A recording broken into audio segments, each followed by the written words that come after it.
ڕەوشت جوانی پلەی لە ئاستی نوێژ و ڕۆژیدایە. ڕەوشت جوانی بریتە لە چی؟ بریتە لەوەی کە چاکەکار بین، لەگەڵ خەڵکە نەرمونیان بین، زیان بە کەس نەگەێنین. خۆشەویستان، لە پرۆگرامی ئەم جارەماندا لە مانجی پیرۆزی ڕەمەزاندا باسی ڕەوشت جوانی دەکەین. ڕەوشت جوانی یەکێکە لەو سیفەتانەی مرۆڤ کە مرۆڤ هەمیشە بە جوانی نیشانەدات. پێغەمبەر درودی خوای لێبێ دەفەرموێت: ئەسقل شەیئین فی میزان المؤمن یوم القیامە خلق الحەسەنە. واتە قورسترین و بەقیمەتترین چاکەکانی ئینسانی بە ئیمان ڕەوشتە جوانیەکەیەتی. خۆشەویستان، لە پرۆگرامی ئەم جارەماندا لە مانجی ڕەمەزان گفتوگۆ لەسەر ڕەوشت جوانی دەکەین، لەگەڵمان بن.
بوو ڕەوشی دەکەی بەعام ئەکید زمانیش دەستا ئەو قالبەی چکەوەی تعبیر لە ئینسانی دەکاتن بە دەرەجەیەک زمانەکەیتی، ڕەوشتەکەیتی، ئادابەکەیتی کەویش هەموو لە ڕێی زمانەکەیەوە دەبی.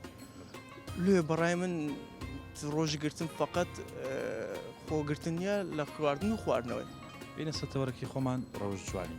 پێغەمبەر درودی خوای لێبێ دەفەرموێ قڕسترین کردەوەی ئینسان لە ڕۆژی قیامەتێ لەسەر تەرازوەکەی ڕەوشت جوانیە.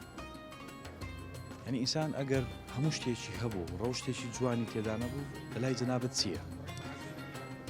بەخۆی ئەتوو بیدایەن کە مقابلە یەکەش دەکەی، یەکەم نەزڕێ لە ئەو شخصەت کە دەیبینی، یەکەم جار تەماشای چی دەکەی، نەزڕی ئەساسی سەتحیەکەی، تەماشای جچی دەکەی، ئاکاری دەکەی، شکلی دەکەی، مەلامحی دەکەی، بەو ڕایە قەراری لەسەر دەدەی.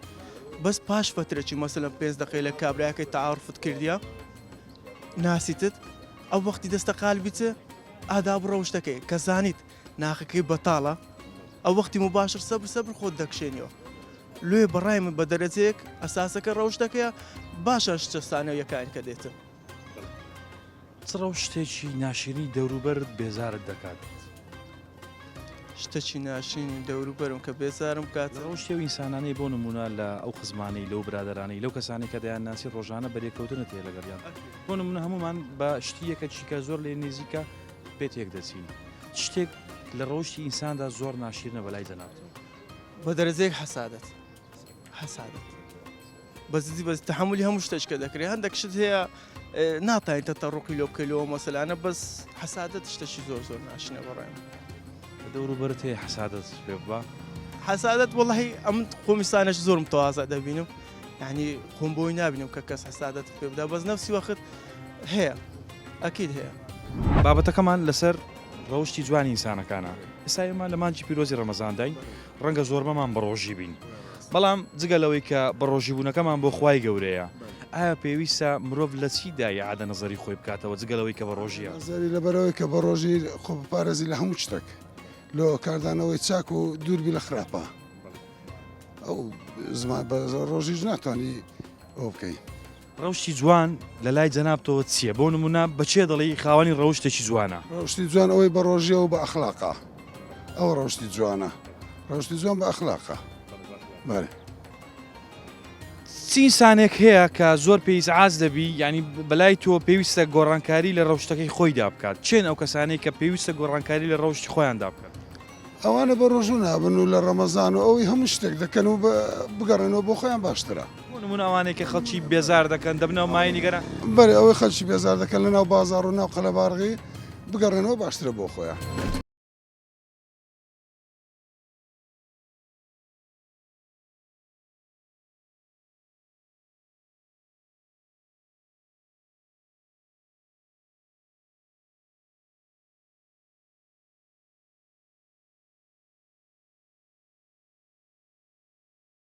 جوانیە هەمومان دەزانین ڕەوشت جوانی یەکێکە لە سیفاتە هەرە جوانەکانی ئینسان. ئینسان سەرەڕای هەموو کەم و کوڕیەکانی ئەگەر ڕەوشتی جوان بێت جوان نیشان دەدرێت بە جوانی دەبیندرێت. چ قسەیەکت هەیە لەسەر ڕەوشت جوانی؟ ڕەوشتی جوان بەخۆی ئینسان لە زمانی قەدیمەوە لە زمانی پێغەمبەر صلی الله علیه و ئینسان دەبێت ڕەوشتی هەر جوان بێ. چکە ڕەوشت جوان نەبی یعنی ئەتو قیمەت نییە لەسەر ئەو دنیایە. وەنیە؟ ڕەوشتی جوان یعنی بەتەبینی کابرا ڕەوشتی جوانە بەکردن سەلام لێ دەکات و ڕێزش تایبەتی لێ دەگرێت. لەبۆی ڕەوشتی جوانە، ئەخلاقی جوانە، پێش ڕەمەزانیش دەبێت هەر ڕەوشت جوان بێ. نەگەر ڕەمەزانێ، ڕەمەزان ئەوە تاقیکردنەوەکە لەو مسلمانان. یعنی دەبێت بە ڕۆژی بگری و ئەخلاقی جوان بی درۆی نەکا پێش ڕەمەزان دەبێت شتان هەبی. وەنیە؟ عادی ئەوەیە ڕەوشتی جوان ئەخلاقی جوان. ئێمە بۆچی بە ڕۆژی دەبین؟ خۆی تەبارەک و تەعالە هەتا لە گوناحەکانمان خۆش بی، دین ئیمانمان بەقووت بی، هەتا خۆی تەبارەک و تەعالە بە هەموو شتێکی لەگەرمان ئەو بیتن ڕەحممان پێ بکاتن. کەسی بە ڕۆژوو سەرڕای ئەوەی کە بۆ خوای خۆی بە ڕۆژی دەبێت و سوودە تەندروستیەکانیشی لێ دەبینێت، بەڵام لەگەڵ ئەوەشدا دەبێت گۆڕانکاری لە چی دیدا بکات؟ گۆڕانکاری دەبێت هەموو شتێک بکە. بۆ نمونە دەبێت ئەخلاق پێشتر چیدێک دەبێت تەرکە و شتەی وەنیە؟ يعني پێشتر دەبێت قۆری عالەمی دەوڕ ناوی قۆری عالەمی بڕێت دەبێتە سەر ڕێکی ڕاست. خوای تبارك وتعالى پێغەمبەر صلی الله علیه و سلم فەرموویەتی من غشنا فليس مني. وەنیە؟ دەبێت مانجی ڕەمەزانێ ئەتوو دەرسەکە هەموو سارێ ئەتوو تاقیکردنەوە کەلوت چێ دەرێ سارەش کە تۆ بەردەکەی ڕەمەزان. وەنیە؟ چێ دەرێ نامری. وەنیە؟ هەی لێست دەکەی هەینێ ماروێرانیە. چێن ئەو کەسانی کە پێیان دەگوترێت خاوەنی ڕەوشتێکی جوانن لە ڕوانگەی جەنابەت و ئێستا ئێمە بە ڕۆژین، ئایا تەنها پێویستە بە ڕۆژی بین و تەواو؟ سەرەتا بە خێراتنی بەرنامەکەتانە دەکەم. مانجی ڕەمەزانی پیرۆز لە هەموو لایەک پیرۆز بێ ئینشاءالله. بەخۆی ڕۆژ و گرتن بەزەوە نیە برسی بیان تێنی بی، دەبیت لە چاو لە ئەخلاق لە هەموو ڕوێکەوە دەبی یعنی کو بڵێن خۆمان بپارێزین. ئێستا من لە ڕۆژانە لیرانەما خەڵکێکی زۆر هەیە بە ڕۆژینە یان دینشکە هەیە دێن مەسیح دێن یان هەندێک شتێن وەلو هەمووی وەک یەکن ئینشاءالله. بەس چییە دێ ئەو بە دینی خۆی دێتە بازاری سفورە ئەتو نابی یەکسەر تەماشای بکەی یان شتە چی بکەی، دەبێت لە چاوبی لە هەموو شتەچی بی. قسەیەکم کرد پێشەوەی پرسیار بکەم، گوتم ڕۆژانە ڕەنگە چەند کەسێک ببینیم پێیان دەڵێن بەڕاستی پیاوەکی باش، پیاوەکی باخلاقە بە ڕەوشتە. لە ژیانتدا بەچێت گوتیە پیاوەکی باش و باخلاق یان کەسێکی باش و باخلاق لەبەر چی پێت گوتیە؟ لەبەرەوەی پێم گوتیە متەدەین بووە، دەست پاک بووە، سیقەی کاملت پێ هەبوو ئەو شەخصەی کە پێی دەرێ. ئەی چێنە و کەسانەی کە خاوەنی ڕەوشتێکی جوان نینە بەلای جەنابتەوە پێویستە ڕەوشتیان جوان بکەن؟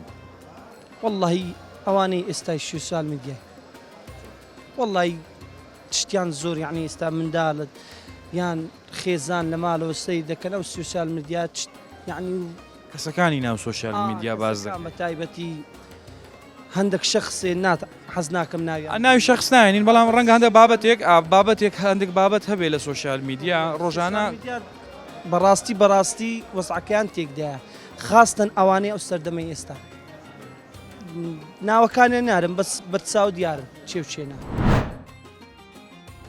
لە قوتابخانەیەک قوتابیەک بە تەنگەتاو غار دەدا و دەچێتە ئیدارە، مامۆستاکە دەڵێ فەرموو چی بووە؟ دەڵێ هەندێک پارەم پێ بوو، پارەکانم پێ نەماوە و لێیان بردوم. مامۆستاکەش بەبێ ئەوەی خۆی تێک بدا بە قوتابیەکە دەرێ تۆ لێرە بۆستە، ئێستا من دەچم دەیدۆزمەوە. مامۆستاکە دەچێتە پۆلەکە و بە قوتابیەکان دەڵێت هەستنە سەر پێ. هەموو قوتابیەکان هەر دەستنە سەر پێ و دەڵێن مامۆستا فەرموو دەرێ ڕووتان لە دیوار بکەن و پشتان لە من. ئەو قوتابیە کە پارەکەشی لێ بردراوە لە ئیدارەی قوتابخانەکەیە نهاتۆتە ژۆرەوە و نازانێت چێ پارەکەی بردووە. مامۆستاکە قوتابیەکان ڕوو لە دیوار و پشت لە خۆی دەکات، یەک گیرفانی قوتابیەکانی دەگەڕێت. لە یەکێک لە گیرفانەکان پارەیە قوتابیە دەدۆزێتەوە. پارەکە دەبا و بە قوتابیەکان دەرێ فەرم و دانیشن سوپاسان دەکەم. دەسێتەوە ئیدارە دەڵێتە قوتابیەکە فەرم و ئەوە پارەکەتە. چەند ساڵێک بەسەرەوە بەسەر هاتەدا دەڕوا و تێدەپەڕێ. ڕۆژێک مامۆستاکە بە سوتفە لە شوێنێک داوەتی نانی ئێوارەیە.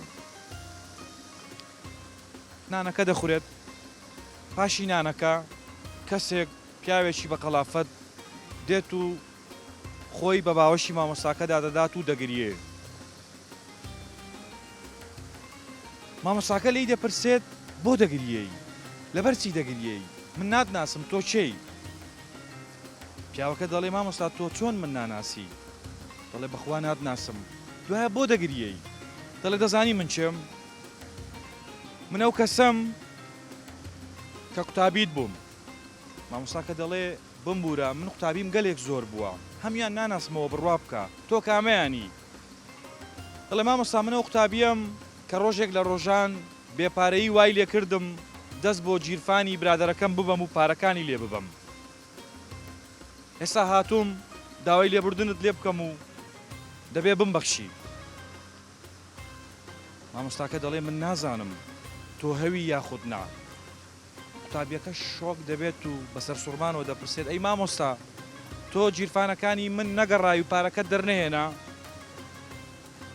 لە وەڵامدا مامۆستاکە دەڵێ لەو کاتێک کە گیرفانەکانتان دەگەڕام چاوەکانم داخست بوو.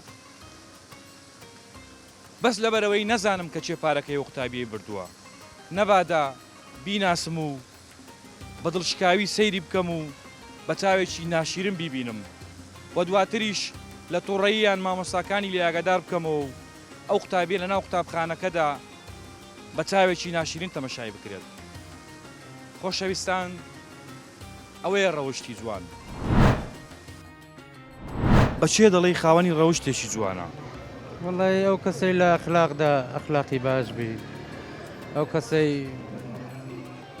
بۆ نمونە ئەخلاقی باشە، خەڵک باسی دەکا، باسی چاکەی دەکا، باسی عمل و ڕەوشتی جوانی دەکا، بۆ کەسە دەڵێن خاوەن ڕەوشتێکی جوان.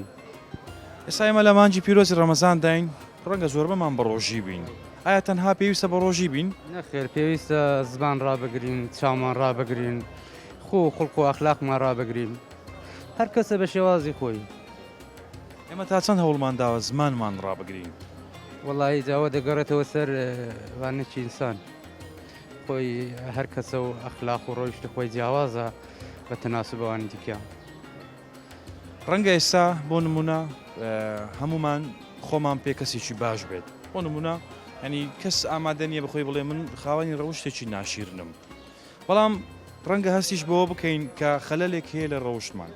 ینی بۆ نمونە سبەی یەکێک پێت بڵێت تۆ ئەو شتت ناشیرنە چۆن لێی وەردەگری؟ ئامادەی عادە نەزەری خۆت بکەی لەسەر ڕەوشت؟ ئارە وڵا ئامادەم، بۆچی خۆی ئەگەر ئینتخابێک بکرێ لەلای هەر کەسێکەوە پێداچوونەوەک بە خۆتدا بکەی، ئەگەر خۆی لەگەڵ عاقڵت جوور دەرهات وەری دەگری. پێویستیش نییە، دەبینی جار هەیە من ڕەوشتێکی خۆم پێ جوانە، یەکتر پێ جوانە، ئەو ڕەوشتە جوانەکە لە بەنسبەت خەڵکەوە جوانتر بێ تا بەلای خۆتەوە.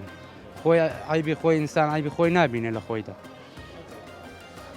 لێرەوە دەمێ شتێک بڵێم، خوددا جوانترین ڕوخساری بێمە بەخشیوە لە هەموو شتێکمان هەیە. بۆ نمونە هەموو شتێکمان هەیە، خاوەنی دووچاوین دەستمان بە جوانترین شێوە ئێمەی نەخشاندووە.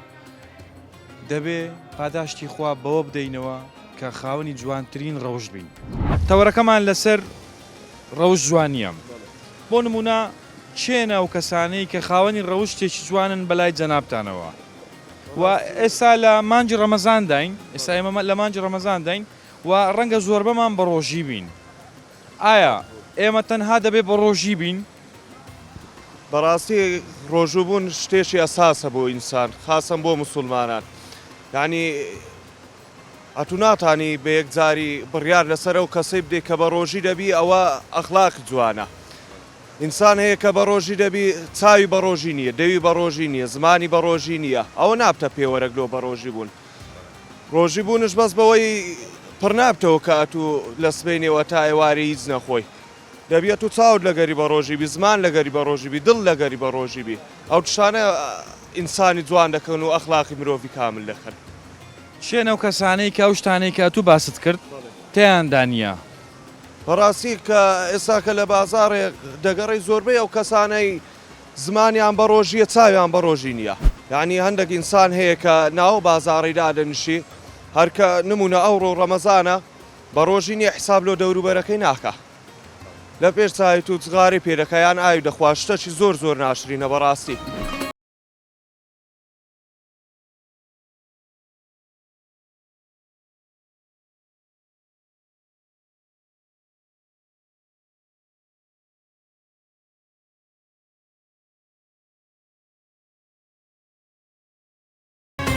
جەنابەت بەچێ دەڵێی خاوەنی ڕەوشتێکی جوانە ئەو کەسێک کە ڕەوشتی جوانە دەبێت چی تێدا بێت بێگومان تەوەرێکی زۆر گرنگە کە ئێستا دیارە ئەنگۆ لە تەلەڤیزۆنەکەتان ئاراستەی ئێمە دەکەن بێگومان ڕەوشتی جوان ئەگەر بێت و ئەمە بیر لە ڕەوشتی جوان بکەینەوە چۆن یعنی بزوانین لە بەرامبەرەکەمان ینی لە ئەو خەڵکەی کە دەبینیم زانین ڕەوشتیان جوانە ڕاخ ڕەوشتیان جوان نییە ڕەوشتی جوان خۆی لە چەند مەرجە پێگاتەوە ینی ئەو کەسێک کە سەیری ئەەکەی لە هەڵس و کەوتی لە قسەکردنی لە کاتی ئەوەی کە دەتوانانی ینی مەسەن زۆر نیشانە هەیە ئەو مرۆڤ هەڵدەسەنگێنیتن کە دەتوانێت و لە بەرامبەر بتانی ینی شاهدی ئەوەی لەوە بدەی کە ڕەوشتی جوانە بەڵام بە پێچەوانە کەشەوە هەندێک مرۆڤەوەی بەبێ ئەوەی دوور بە دووری بەبێ ئەوە قسەکردنی بەبێ ئەوەی لە نزیکەوە تێکەلیبی لە دوورەوە ئەخلاق و سروشتی ئەو مرۆڤ وا پیشان دەدا کە ڕەوشتێکی جوانی نییە ینی خۆشمان زۆر دەزانیم ینی وەستان ئێستا بە بۆنێ مانجی ڕەمەزانی پرۆژستا لەو مانگەینە هەندێک هەیە ئەگەر چ لە خوشکانمان ئافرەتەکانمان چ لە پیاوەکانیشمان ینی بە نمونەیەکی جوان هاتوونە دەرێ ینی ئەگەر بە جلپۆشی بی ئافرەتەکانمان بە ڕەوشتێکی جوان هاتنە دەرێ بەڵام هەیە بە پێچەوانەوە نالم ئەوانی خوشیمەنە بەس ئەوانیش ینی دەبی وەکو ڕێزگرتنەک وەکو ڕەوشتەشی جوان ڕێز لە بەرامبەرەکانیان بگرن و بە شێوەیەشی زۆر جوانتر بێنە دەرێ جەنابەت بەچێ دەڵێی خاوەنی ڕەوشتێکی جوانە بۆ نمونە ڕەنگە ئێمە ڕۆژانە چەندە هزار جێمان لەو قسەیە بێت بڵێن بەڕاستی کەسێکی بە ڕەوشتە یان ئینسانێکی زۆر باش و بە ئەخلاقە پرسیارەکەت وەڵامەکەی هەخۆی لە وەڵامدا بەو کەسانە دەگوترێڕەوە یعنی زۆر زامەسان یەکەش دەبینی لە بەرامبەر مەسەن باسی دەکەن یا بەسەر شان و باڵی دەنێن زۆر خاوەن ڕەوشتێکی بەرزە خاوەن ئەخلاقیەکی بەرزە ئەمە بەچێ دەگوترێ یعنی بەڕاستی پێ بڵێم ڕەوشتی جوان لەو کەسانە دەبیندرێتن کە یەکەم شت ڕازگۆ بن یەکەم شت کو بلێ ڕازگۆ بن دوور لە جەنابتان یعنی شتی ڕاز لە دەمیان دەربچی بەوانە دەنێن ڕەوشتی جوان و زۆر شتیش هەیە ڕەوشتی جوان لە خۆی دەبەستێتەوە بەڵام من دەڵێم سەرەشی ترین مەرج لە بۆ ڕەوشت بەرزی مرۆڤی ڕازگۆیە بڵێ لە ژیانتدا بۆ نمونە بە ڕەوشت و ئەخلاقی چ جۆرە کەسێک زۆر سەرسام بووی بۆ نمونە شتێکت بینی بێ تا ئێستا لە هزنت داما بێتەوە ینی بەردەوام بیڕێ بەڕاستی ئەو کابراایە خاوەنی ڕەوشتێکی جوان دائیم ئەوەی تۆ باسی دەکەی یعنی لە مامۆستایانە ئاینیەکان زۆر ڕەوشت بەرزی و ڕەوش باشی دەبینم ڕێز و احترامیان لێ دەبینم گەورەییان لێ دەبینم تەحەمبولیان لێ دەبینم یعنی کو بلێ هەموو شتێک لەوان دەبینم جگە لەوانیش ئەگە بێت و ئەمە لە ئاینەکەش دەربچن لە پیاوینی ئاینی بینە سەر مەسەرم بڵێن کەسایەتە سیاسەکان کەسایەتە ئیجتماعی و کۆمەڵایەتیەکان و بڵێ ئەوانی بە هەر بوارێکدا تێپەڕ دەبێتن لەوانش ئینسان هەیە ینی بەڕاستی ئینسان هەیە کە لە مەجلیسێکدا دەنشی قسە دەکاتن زۆر پێت خۆشە جۆ لە قسەکانی بگری ینی جۆ لە ئامۆژگاریەکان بگری ینی کو بلێ ڕەوشت بەرزی لە سیمای ڕوخساری دەباریتن بەوانە دەڵێن ڕەوشت بەرزی بڵێ لە خەوارزمی عالم و زانای بیرکاریان پرسی مرۆڤ چییە؟ وتی ئەگەر ڕەوشتی هەبوو بنووسن یەک ئەگەر خاوەنی جوانی بوو سفرێکی بۆ زیاد بکەن ئەگەر خاوەنی مڵک و ماڵ بوو سفرێکی تری بۆ زیاد بکەن ئەگەر خاوەنی ئەهل و باب و باپیر بوو سفرێکی تری بۆ زیاد بکەن دەبێت بە هەزار بەڵام ئەگەر ڕەوشتەکە نەبوو بە تەنها 3 سفری تێدا دەمێنێتەوە، سفریش هیچ بەهایەکی نییە. کەواتە مرۆڤ بە ڕەوشتەکانیەوە دەناسرێتەوە. مرۆڤی جوان، مرۆڤی باش خاوەنی باشترین و جوانترین ڕەوشتە. ئەمە نەزوەر ئیبراهیمم، پرۆگرامی ئەم جارەی مایکی دیمەنم پێشکەش کردن تا پرۆگرامێکی تر خواتان لەگەڵ.